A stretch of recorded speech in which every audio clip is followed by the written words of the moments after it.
क्या मैं अकेला हूं जिसे पता नहीं था कि ये छोटे छोटे साइंस हियरिंग लॉस की निशानी हो सकते हैं?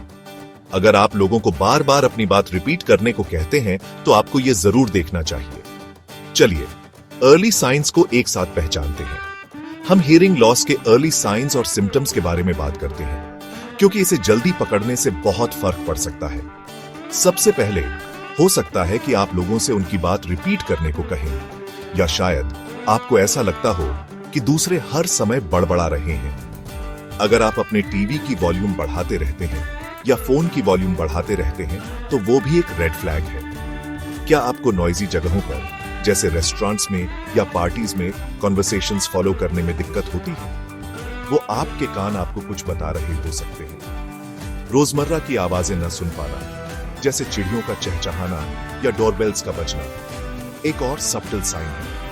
क्या आपको कभी सोशल गैदरिंग्स के बाद बहुत थका हुआ महसूस होता है सिर्फ कॉन्वर्सेशंस के साथ बने रहने की कोशिश करने से?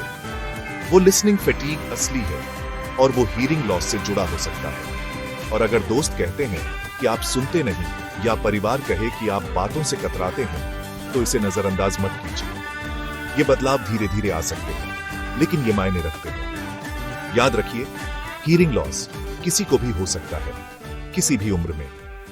Consult our audiologist today as prevention is better than cure.